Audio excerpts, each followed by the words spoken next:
नमस्कार। डुग्गर प्रदेश में रहने वालों को डोगरा कहा जाता है और डोगरे खाने पीने के बहुत शौकीन होते हैं। सांस्कृतिक विरासत के हवाले से बात की जाए तो डांड पर बनी दी रोटी विशेष उत्सवों पर विशेष स्थान रखती है। तो खासकर जिस वेले डांड पर बनी दी दाल हो है, छोले की दाल जिहदे सौंफ भी पैदा होती है, फिर तो उसका कोई मुकाबला ही नहीं। अस्तित्व के आज के अंक में आपकी मुलाकात करवाएंगे एक ऐसी फूड ब्लॉगर से जो अपने वायरल वीडियो के माध्यम से आपको रिकमेंड करती हैं कहाँ का खाना कैसा है। सूर्या सलाथिया। सूर्या मैडम, आपका एक्सेलसियर स्टूडियोज में बहुत बहुत स्वागत है। आपका बहुत बहुत शुक्रिया, आपने मुझे इनवाइट किया। थैंक यू सो मच आप सभी का। बातचीत आरंभ करने से पहले मैं दर्शकों के साथ भी एक बात साझी करना चाहूँगा कि राजा महाराजाओं के टाइम में विशेषकर एक कर्मचारी हुआ करते थे। बिल्कुल। रसोई में जो भी खाना पकाया जाता शाही रसोई में, वो पहले चखकर, जिन्हें डोगरी भाषा में चाखे या स्वादक कहा जाता है, पहले चखा करते थे, फिर बाद में शाही परिवार को वह खाना परोसा जाता था। वो तो शायद इसलिए होगा कि उसमें जहर ना हो या खाना खाने लायक है भी कि नहीं। तो कहीं ना कहीं फूड ब्लॉगर का भी ये कर्तव्य आप समझती हैं कि जो भी आप प्रमोट करती हैं, जो भी खाना, जहर के हवाले से बात नहीं कर रहा, खाने के लिहाज से वो खाने लायक है, कर्तव्य समझती हैं आप? बिल्कुल। मुझे आज का टाइम जो है, आजकल डिजिटल एरा बोल लीजिए, और आज कोई ही ऐसा होगा जिसके पास फ़ोन ना हो, जो इंटरनेट ना यूज़ करता हो, और हर कोई जो भी कोई वीडियो देख रहा है वो उससे इन्फ्लुएंस हो रहा है। और आपको हर जगह आजकल आप देख ही रहे हैं, हर कोई किसी ना कुछ स्टार्ट कर ही दिया है। कोई नई शॉप्स ओपन हो रही है, स्ट्रीट फूड नया आ रहा है। तो मुझे लगता है कि एक फूड ब्लॉगर होना एक बहुत बड़ी रिस्पॉन्सिबिलिटी है।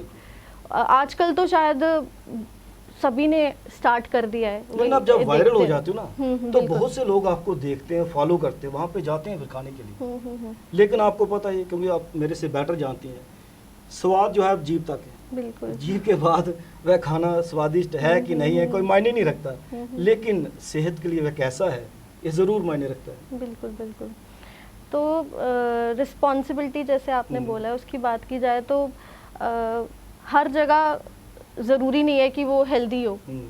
आपको हर जगह फ्राइड में मिलेगा, अब क्या पता वो हाइजीन पे रख रहे हैं नहीं रख रहे हैं। तो हम जो प्रमोट कर रहे हैं और उसको कितना लोग फॉलो करके जा रहे हैं देखने, तो वो बड़ी एक आपको रिस्पॉन्सिबिलिटी कि आपको एक चूज़ करके आपको कोई प्रमोट करना है।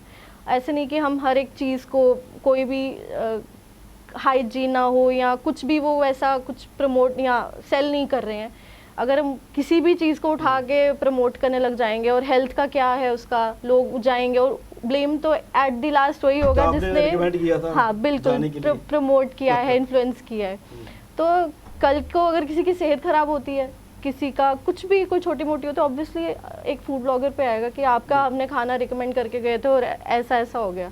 तो एक रिस्पॉन्सिबिलिटी तो है बहुत बड़ी। आप ये समझते हैं कि जो आप प्रमोट करते हैं उसमें आपका ये भी दायित्व बनता है कि आप जिस रीजन को बिलोंग करते हैं वहाँ की विरासत को प्रमोट करना आपका फ़र्ज़ है? बिल्कुल है। डोगरी कुजीन को बिल्कुल बिल्कुल। अगर जैसे अभी है तो मैं घर पे ही जो है हम रेसिपीज़ बना रहे हैं, क्योंकि मुझे ऐसा लगता है कि डोगरी क्यूजीन, ये जो स्ट्रीट फूड चल रहा है वो ख़त्म हो रहा है। हमारा जो कल्चरल फूड है, हमारा जो बेसिक है, जो हमारे रूट्स हैं, जो हम अब आप एग्जांपल ले रहे, जैसे ससरोट बनाते हैं, तो वो एक उसका आजकल तो पता ही नहीं है बच्चों को ससरोट बनाते ही क्यों है कि शादी होती है बेटी की तो सास के लिए बना के भेजती है जो माँ होती है, परंपरा है। तो वो सिर्फ खाना नहीं है, मतलब उसका एक रूट है, पता ही नहीं। क्यूर बनाते हैं तो वो उसका भी है कि जो सालियाँ अपने जीजे को खिलाती हैं, बहुत बड़ा एक इम्पोर्टेंस है क्यूर की।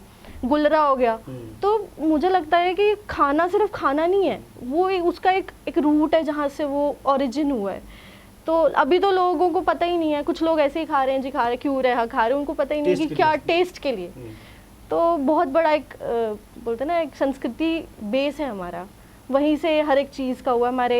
हमारी भाषा हो गई, हमारा अपना कल्चर हो गया, हमारा अपना खाना हो गया, तो वो चीज़ है। जम्मू में जो भी स्ट्रीट फूड बेचा करते हैं लोग, वो क्या इस तरफ ध्यान देते हैं कि अपनी रीजनल कुजीन को प्रमोट किया जाए? मुझे ऐसा मुझे लगता है कलाड़ी कि कलाड़ी तो है। कलाड़ी पे बहुत फोकस है। जब मैंने रेसिपीज बनाना शुरू किया था तो उस टाइम क्या मतलब ज़्यादा फोकस हो गया कलाड़ी पे, या हो गया राजमा चावल पे। तो वो चीज़, राजमा तो ब्रांड है ना। हाँ राजमा का तो हर जगह अब आप देख लो, हर जगह लोगों ने ओपन कर लिया हुआ है, पत्तल में देते हैं कुकर में बने हुए आजकल। राजमा उसका और डान टेस्ट पे बने हुए राजमा बिल्कुल बिल्कुल उसका टेस्ट ही अलग अलग है। है। पर जैसे मैंने बताया, जो मेन चीज़ें हैं जो अभी भी हमारे उसमें नहीं है, अब औरिया बोल लीजिए, बबरू है, मीठे बबरू है, देवताओं की कुछ रीत होती है तो बनाते हैं खाते हैं, तो रुट हो गया। तो वो जो चीज़ें बिल्कुल, तो लोगों को वो चीज़ पता ही नहीं है। मेन कलाड़ी पे आ जाते हैं। अब कलाड़ी जो है चल रहा है, कलाड़ी एक अच्छा है कि चलो कलाड़ी एक तरह से प्रमोट हो रही है, पर और भी ऐसी बहुत सी चीज़ें हैं जिन पे हमारा ध्यान होना चाहिए। थोड़ा ट्राई करें, खुद ही घर पे बनाएं। इससे क्या होगा कि हमारा फूड जो है वो ख़त्म नहीं होगा, जो हमारा बेस है करते रहें, फॉलो करते रहें अपना ट्रेडिशन, अपना जो खाना है वो वाला। एक बात हो, जैसे कि मेरा टेस्ट अलग है, आपका टेस्ट अलग है, किसी और का टेस्ट अलग है, जो कैमरा भाई साहब कर रहे हैं उनका टेस्ट अलग है, लेकिन आप जब प्रमोट करते हैं तो इस तरह से प्रमोट किया जाता है तो ग्लैमर का टच वो रहता है, तड़का रहता है। जिसका टेस्ट नहीं भी होता वो भी एक बार टेस्ट करना चाहता है, तो उस लिहाज से भी रिस्पॉन्सिबिलिटी और भी बढ़ जाती है। बिल्कुल, जिसका टेस्ट नहीं भी है वो भी ट्राई करना चाहते हैं। मुझे लगता है जिस तरह से साउथ इंडियन फूड जम्मू में बहुत पॉपुलर हुआ, उसके पीछे भी प्रमोशन का बहुत बड़ा हाथ है। बहुत ज़्यादा। डोसा हो गया, ढोकला हो गया, अलग अलग वैरायटी के जितने फूड्स परोसे जा रहे हैं, और हमारा खाना बड़ी हद है, शादी में एक स्टॉल रहता है, टोडा साग, टोटा साग, मक्के भी, हाँ, है ना। लेकिन चाइनीज़ फूड का बहुत ज़्यादा इंटरवीन हो गया है। जो भी आप फूड प्रमोट करते हैं तो उसमें क्या आप ये इंश्योर करते हैं कि जो बना रहा है उसमें इंग्रेडिएंट्स कौन से हैं, कितना तेल वो डाल रहा है, वो दर्शकों के साथ कन्वे करते हैं कि अगर इसमें बहुत ज़्यादा टेस्ट है तो उसमें तेल का तड़का बहुत ज़्यादा है? जब हम वीडियो शूट कर रहे होते हैं जी, तो वो सामने ही जो भी इंग्रेडिएंट डाल रहे हैं वो ऐड हो रहा है। बनाते हैं।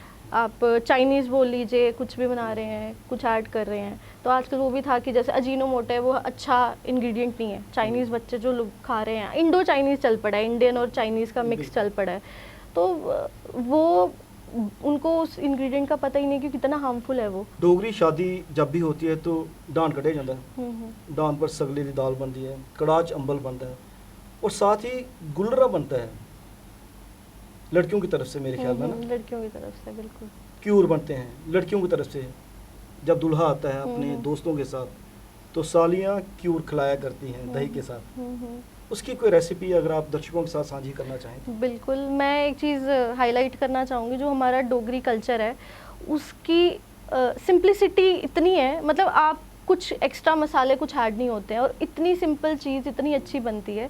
अब क्यूर बोल लीजिए, क्यूर में सिर्फ 3 इंग्रेडिएंट्स चलते हैं। मैदा हो गया, पहले मुझे लगता है अब मैदा यूज़ करने लगे, पहले तो आटे से ही बनाते थे।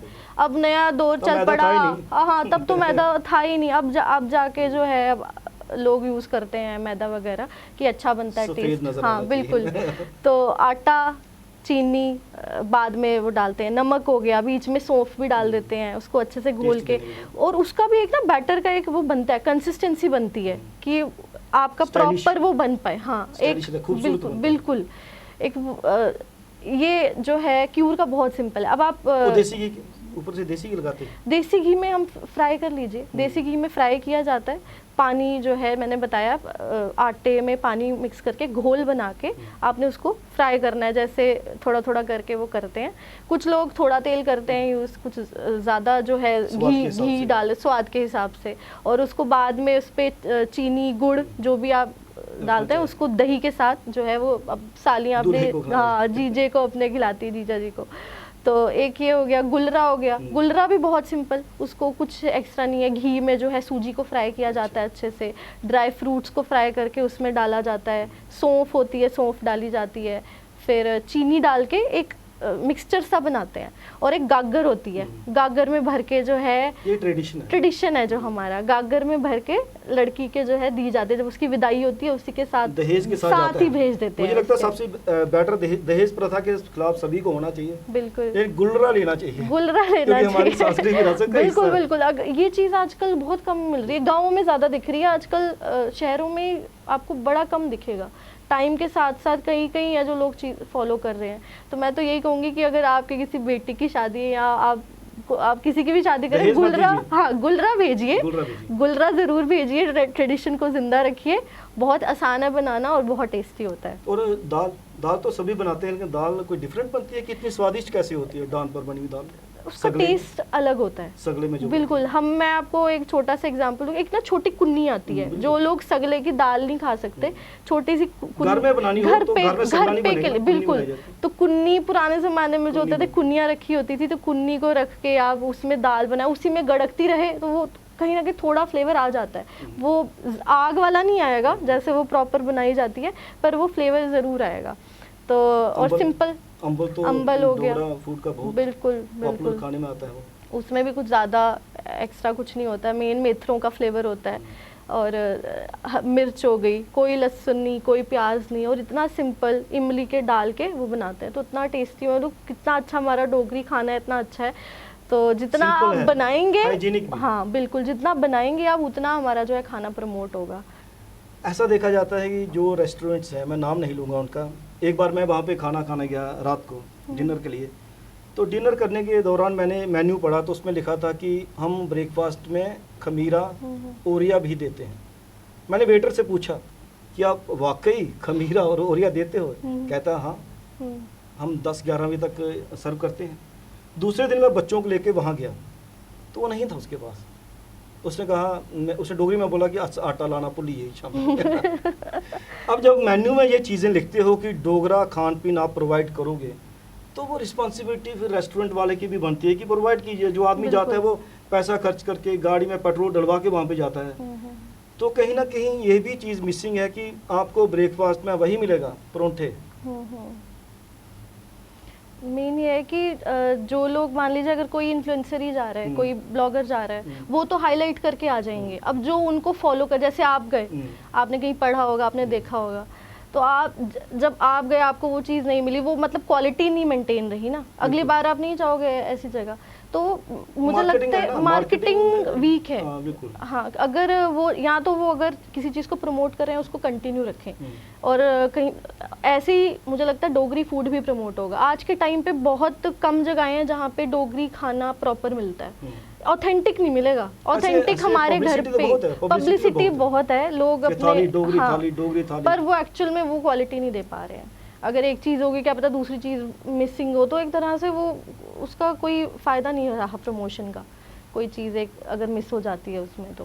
फूड ब्लॉगिंग के लिहाज से मैं एक चीज़ और पूछना चाहता था कि जो भी फूड ब्लॉगर हैं, क्या उनका एक रिसर्च रहता है खाने को लेकर? क्या उनके क्वालिफिकेशन होनी चाहिए? जैसे संजीव कपूर की आप बात कीजिए, वन ऑफ द बेस्ट क्या नंबर 1 शेफ़ हैं, नंबर 1 फूड ब्लॉगर भी हैं। या फिर रणवीर बरार है ना, ऐसा नाम है कुछ, कपूर है कोई, है ना, तो जो नंबर 1 रेंज में आते हैं, पहली पंक्ति के फूड ब्लॉगर हैं। इन लोगों का क्या रिसर्च वर्क रहता है किसी भी खाने को लेकर, या सिर्फ टेस्ट के हिसाब से वो बोलते हैं कि नहीं, जो कोई भी चीज़ अगर हम कुछ कंटेंट क्रिएट कर रहे हैं तो इसका एक बहुत बड़ा पार्ट जो है वो रिसर्च रहता है। अब मान ली मैं एक एग्जांपल लेती हूँ, मैं कुछ मंथ्स पहले उत्तराखंड गई थी, अल्मोड़ा में। मेरा मेन रहता है कि मैं पहाड़ी कल्चर या पहाड़ी क्यूजीन्स जो है वो मैं बिल्कुल रिलेट, और काफ़ी चीज़ें मिलती जुलती भी हैं। तो उससे पहले, मुझे जाने से पहले मुझे खुद अपना एक होमवर्क करना पड़ा, रिसर्च करना कि कौन सी चीज़ कहाँ मिलती है। लोकल्स से बात करनी पड़ी, क्योंकि लोकल्स जो बता सकते हैं, फूड ब्लॉगर पे तो नहीं डिपेंड रही कि नहीं, बिल्कुल नहीं, क्योंकि लोकल्स जो हैं उनको ज़्यादा पता है। हमारे लिए वो कल्चर नया है, पर हम अगर कोई चीज़ बना रहे हैं या कुछ कर रहे हैं तो उसके रिसर्च एक बहुत बड़ा पार्ट है। दूसरी चीज़ आपने बोली कि आज कोई क्वालिफिकेशन होनी चाहिए, नहीं होनी चाहिए। जब हमने शुरू किया था, मैंने 2018 में स्टार्ट किया था ब्लॉगिंग का, अपना खाने का जो शुरू किया, यूट्यूब स्टार्ट किया, उस टाइम इतना रश नहीं था। जैसे ही आपने देखा कोविड आया होगा तो सबका एक मौका मिला, पे। घर पे जो है वो स्टार्ट हो गया, तो अब हर कोई जो है वो कर रहा है शुरू। तो मुझे लगता है अब ऐसा टाइम है, हाई टाइम है कि एक होना चाहिए, ज़रूरत बिल्कुल बिल्कुल होना चाहिए कि एक चेक ज़रूरी है, क्योंकि अगर सारे ही उसी में चल पड़ेंगे तो वो एक वो होता ना, आपका ट्रस्ट नहीं रह पाएगा, ऑडियंस जो देख रही है उसका ट्रस्ट नहीं, एक से टूटेगा, उसको अरे ये तो वही करेगा जो इसने किया है। तो अपने को हाईलाइट करने के लिए व्लॉग मत हर एक चीज़ के लिए जो क्वालिफिकेशन है, तो मुझे लगता है ब्लॉगिंग का भी कुछ एक बेसिक होना चाहिए, कुछ कि आपने कुछ किया हो, या या तो आप काम ही अच्छा कर रहे हैं, आपको ज़रूरत नहीं है या कुछ है, पर जो अभी का टाइम है मुझे लगता है ज़रूरत है क्वालिफिकेशन। मैं आपसे भी एक बात शेयर करना चाहता हूँ, दर्शकों के साथ भी, कि कुछ वर्ष पहले तक होम साइंस एक सब्जेक्ट हुआ करता था। ज़्यादातर लड़कियां वो होम सब्जेक्ट लिया करती, होम साइंस का, तो घर से खाना बना के आया करती थी। वो डोगरी कुजीन तो हुआ करता था, घर का खाना, वो सभी लड़कियां जब बना के लाती थी कॉलेज में, तो वो एक दूसरे का टेस्ट करती थी, फिर एक दूसरे को अप्रिशिएट करती थी। तो वह भी एक कारण है अपने खाने को प्रमोट करने का। तो वैसा भी आप चाहती हैं कि वैसा ही कुछ होम साइंस की तरह एक सब्जेक्ट हो, जो चाहे एकेडमिक ना हो, लेकिन कोई प्रोफेशनल लेवल पे कोई ऐसा कोर्स होना चाहिए जहाँ से एक थोड़ा सा मिले, इनपुट मिल पाए। आपका कहना है कि डोगरी जो है, डोगरी खाना हाईलाइट हो। हाँ, मुझे लगता है काफ़ी अलग अलग हो सकते हैं। जैसे होम साइंस का आपने बोला, आप कोई अगर ऐसा है जो बहुत अच्छा वो कर रहा है, जिसको बहुत नॉलेज है, वो अपनी कुकिंग क्लासेस शुरू करें, अपने घर से शुरू करें, अपने वो भी एक आने वाली जनरेशन जो है फॉलो करेगी। आप यकीन नहीं करेंगे, मेरे को इंस्टा पे मैसेज आते हैं, कुछ ऐसी लड़कियां जिनकी जम्मू में शादी हुई है और उनकी जो फैमिली इन लॉज है वो जम्मू के प्रॉपर प्योर डोगरे हैं और उनको नॉलेज नहीं है, तो वो मुझे मैसेज करते कि आप ये वाली डिश बनाओ हमारे लिए स्पेशल, ताकि हम सीखें और उनको खिलाएं और वो मतलब खुश हो सके हमने बनाई है। तो ऐसा है, तो अगर क्लासेस का हो गया, स्कूल में हो गया, स्कूल में जैसे हम थे तो हमारे टाइम पे डोगरी सब्जेक्ट आया था, तो वैसे करके अगर उसमें ही एक फूड का रखते हैं पोर्शन, तो वो भी कहीं ना कहीं बच्चों को बहुत नॉलेज रहेगी कि क्या है। सिर्फ जैसे मैंने बताया, सिर्फ खाना नहीं है, ये हमारी रूट्स हैं, हमारा कल्चर है, पूरा हमारा अस्तित्व का पार्ट है। बिल्कुल बिल्कुल। तो बहुत एक ज़रूरी है इस चीज़ को हाईलाइट करना। सोशल मीडिया किसी भी फूड को कहाँ से पहुँचा देता है, कहाँ तक पहुँचा देता है, ये बहुत बड़ी क्रांति की तरह हम इसको देख सकते हैं। क्योंकि मोमो बेसिकली हम लोगों का खाना है नहीं, बिल्कुल, और मोमो हर गली में मिलता है आजकल। चाइनीज़ फूड हमारा खाना है नहीं, चाइनीज़ फूड हर गली में मिलता है। तो उन लोगों ने कितना इसको प्रोजेक्ट किया होगा। तो वैसे एफर्ट क्या फूड ब्लॉगर को करने चाहिए कि अपने रीजनल खान पीन को भी प्रमोट किया जाए?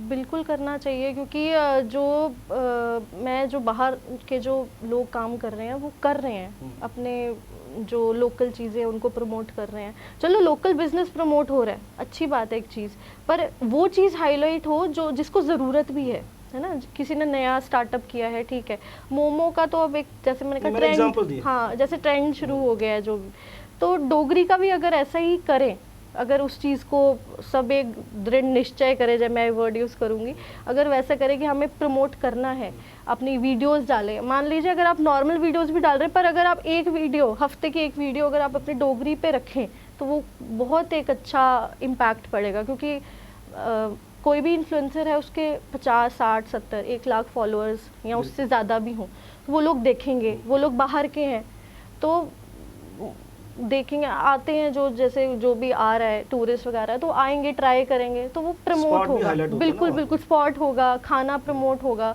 उनको भी पता चलेगा कलाड़ी के सिवा भी बहुत कुछ है। कलाड़ी सिर्फ नहीं है, कलाड़ी तो अब जीआई टैग का भी है, वो भी हाईलाइट है इस टाइम पे, पर और भी बहुत कुछ है, बहुत खाने वाली ऐसी चीज़ें हैं। आप समझते हैं कि फूड ब्लॉगिंग में, चलो एक तो हो गया किसी का बनाया हुआ खाना प्रमोट करना, उसके साथ ही जैसे आपने खुद कहा कि खुद रेसिपी प्रमोट करना, कैसे बनाया जाता है, उसकी वीडियोस बना के सोशल मीडिया में डालनी, और विशेषकर फूड ब्लॉगर की वीडियोस तो वायरल रहती हैं, बहुत से लोग देखते हैं, तो बहुत से लोग घर बैठ के उन्हीं वीडियोस को देख के डोगरी खाना भी बनाते हैं। तो फूड ब्लॉगर को इस तरफ भी एफर्ट करना चाहिए। बिल्कुल करना चाहिए। या थोड़ा ज़्यादा क्रिएटिव हो जाता है, किसी के बनाए हुए खाने पे कमेंट करना आसान होता है, बहुत आसान और बनाकर दिखाना ज़्यादा मुश्किल बहुत है। अभी कोई भी अगर कुछ स्टार्ट करता है क्रिटिसिज्म आपको आएगा ही आएगा, थोड़ा बहुत तो कोई बोलेगा, पर अगर आप एफर्ट कर रहे हैं और वो एफर्ट अच्छा जा रहा है तो उससे बढ़िया क्या है। अभी जैसे मेरा है, हम एक सीरीज़ चला रहे हैं डोगरी फूड की। हर वीकली होता है कि 5-5 4-4 दिन बाद हम एक डोगरी बनाना सिखाते हैं वीडियो के माध्यम से। बिल्कुल, लोग देखते हैं। अब हमने जैसे अब सीजन था आम का, तो हमने घर पे मानी बनाई थी। मानी की वीडियो डिफरेंट किस्म का होता है, बिल्कुल डिफरेंट है वो, और साथ में छच्छा जो है, छच्छा मानी तूनी लगा के उसको बनाया। खमीरे हो गए, खमीरे ठंडे होते हैं, रखते हैं ना, बोलते हैं आटा। हमारी मम्मा, मेरी मदर बताते हैं कि पुराने ज़माने में क्या करते थे कि अम्बला आटा रख देते थे, वो 10-15 दिन पड़ा रहता था, थोड़ा उसको नॉर्मल आटे में मिक्स करके गूंद के रख देते थे और वो खमीरे के लिए तैयार होता था। अलग से नहीं रखना। आजकल है ना, यीस्ट डालो, फिर दही डालो, फिर वो उसको बनाओ, पर उस टाइम ऐसे ही करते थे। और आजकल जो खमीरे, मॉडर्न खमीरे आ गए ना, हाँ, उनको तला जाता है। बिल्कुल, बेसिकली खमीरे को तला नहीं जाता। तो वैसा ही है, मतलब आप जो चीज़ें कर रहे हैं उसको जो लोग फॉलो कर रहे हैं तो बड़ी बात है, आप क्या चीज़ हाईलाइट कर रहे हैं। एक और ट्रेंड आजकल चल पड़ा है, एक तो लड़के रेडियां लगाया करते थे, चलो रोजगार के लिहाज से ठीक भी है। फूड ब्लॉगिंग के कारण अब लड़कियों ने भी इस सेक्टर में एंट्री ली है। लगता है कि ग्लैमर ज़्यादा है। मुझे ऐसा लगता है कि वह काम, वह डेडिकेशन जो रहनी चाहिए खाना बनाने में, खाना परोसने में, या सिर्फ वीडियो बनाने के लिए, अपनी रील्स बनाने के लिए, वो ग्लैमर का तड़का जो है वो खाने में वैसा तड़का रहता है क्या? मुझे ऐसा लगता है कि जो ये नई जनरेशन आगे आ रही है ना, ये हाइजीन पे ज़्यादा इनका फोकस है। अच्छा। एक अच्छी चीज़ है कि अपना लाइवलीहुड कर रहे हैं। जॉब्स आजकल आपको पता है कि कितनी है, और कितने पढ़े लिखे बच्चे आज भी घर बैठे हुए हैं। चलो, इसलिए आप जॉब क्रिएट भी होता है, हाँ, तो जॉब क्रिएट है, लोगों को जॉब मिलता बिल्कुल बिल्कुल। आप आ रहे हैं, आपका बिजनेस ग्रो कर रहा है, तो आप आगे उनको एम्प्लॉयमेंट देते हैं। और नई जनरेशन जो आ रही है, इनको हाइजीन का भी नॉलेज है, क्योंकि उनको चाहिए कि हमें अगर अच्छा खाना मिला तो हम भी आगे अच्छा परोसें, और लोग भी वहीं जाते हैं। प्रेफरेंस भी उसी को देती है जो हाइजीन है, जहाँ सब अच्छा है। तो मुझे लगता है एक अच्छी चीज़ भी है, पर एक नेगेटिव चीज़ ये है कि बहुत लोग करने लग गए हैं। वो 10-15 दिन करेंगे और क्या पता 20वें दिन वो बंद कर दें, नहीं हो पाया, वो जज्बा ख़त्म हो गया। देखकर किसी को शुरू की हुई चीज़ जो है, मुझे लगता है वो ज़्यादा कंटिन्यू नहीं कर पाएंगे। पर अगर आप सच्ची से दिल से चाहते हो कोई चीज़, तो वो मुझे लगता है अच्छा करेंगे। बहुत लोग कह रही हैं, क्योंकि अक्सर कुछ फूड ब्लॉगर जिस स्पॉट को प्रमोट करते हैं, वहाँ पे कुछ दिनों के बाद जब लोग जाते हैं खाने के लिए, तो वह वहाँ पे नहीं होते हैं। तो उससे पहले वो वायरल रहता है, वायरल फलानी जगह पे इतना ज़बरदस्त खाना मिलता है, इतना सस्ता मिलता है। आजकल तो मुझे समझ आती है, ऐसे वीडियो चलती है कि 20 रुपए में खाना, 20 रुपए में खाना, राजमा लीजिए, शाही पनीर लीजिए, ये लीजिए, वो लीजिए। वह तो रही वीडियो व्लॉगर की क्रिएटिविटी, जिससे वो प्रमोट करता है। बाकी रेस्ट डिपेंड्स अपॉन वो जो खाने वाला है, वही बेहतर दिखा सकता है, बता सकता है। बिल्कुल, वो बात तो है। मुझे लगता है ये भी टैक्ट हो गया है, कोई चीज़ को हाईलाइट करना। जैसे आप 20 रुपए का, चाहे वो नहीं होगा, पर 20 रुपए को हाईलाइट किया जा रहा है। हाँ, चाहे वो वीडियो के एंड तक नहीं देखेगा कोई, बाद में वो रिवील कर देगा कि 20 का नहीं था, वो 50 का था, 60 का था, पर जो स्टार्ट में उसने बोल दिया, उसी को लोग आधी वीडियो देख के ही वो सेव करेंगे और वो चले जाएंगे। तो बाद में फिर ऑडियंस के साथ भी वो एक तरह से धोखा हो जाता है कि हम तो ये बोल के आए थे और हमें ये सर्व किया जा रहा है। तो जैसे एट दी एंड वही बात आ जाती है कि फूड ब्लॉगर की बहुत एक बड़ी रिस्पॉन्सिबिलिटी है, जो आजकल बहुत कम लोग समझ रहे हैं। कुछ भी प्रमोट करना, चाहे वो हेल्थ, क्या पता वो आप यूज़ नहीं करते हो, आप वो खाते नहीं हो, पर आप वो प्रमोट कर रहे हो, वो चीज़ गलत है। आप उसी को प्रमोट कीजिए जिसके बारे में जानकार हो। हाँ, जिनको आप, जिस चीज़ की आपको नॉलेज है, आप खुद खाते हो, यूज़ करते हो, वो चीज़ प्रमोट हो तो अच्छा है। हर चीज़ में हाथ डालना बेहतर नहीं है। बिल्कुल बिल्कुल, वो बात है। उम्मीद करेंगे कि आपके माध्यम से जो भी बातें दर्शकों तक पहुंचेंगी, वो जानेंगे कि फूड ब्लॉगर का काम तो है प्रमोट करना, लेकिन फूड ब्लॉगर ईमानदारी से अगर काम करता है तो वह ये रिस्पॉन्सिबिलिटी भी निभाता है कि जो प्रमोट कर रहा है वह सिर्फ स्वादिष्ट नहीं है, सेहत के लिए भी अच्छा है। बिल्कुल। आप एक्चुअली स्टूडियो में आए, आपका बहुत बहुत धन्यवाद। थैंक यू सो मच, बहुत अच्छा लगा मुझे आके स्टूडियो में। थैंक यू, आप सभी का थैंक यू। अस्तित्व के इस अंक में आपने बातचीत सुनी सूर्या सलाथिया जी से। उन्होंने कहा कि फूड ब्लॉगिंग के नाम पर वीडियोस तो बहुत बनती हैं, लेकिन हर फूड ब्लॉगर का एक कर्तव्य भी बनता है कि जो भी चीज़ वह प्रमोट कर रहा है या कर रही है, उसकी जानकारी हो, और विशेषकर वह चीज़ उसे खाने में अच्छी भी लगती हो। अस्तित्व के इस अंक में अब दीजिए इजाज़त। कैमरा पर्सन करण सिंह के साथ राजेश्वर सिंह राजू को अब दीजिए इजाज़त। नमस्कार।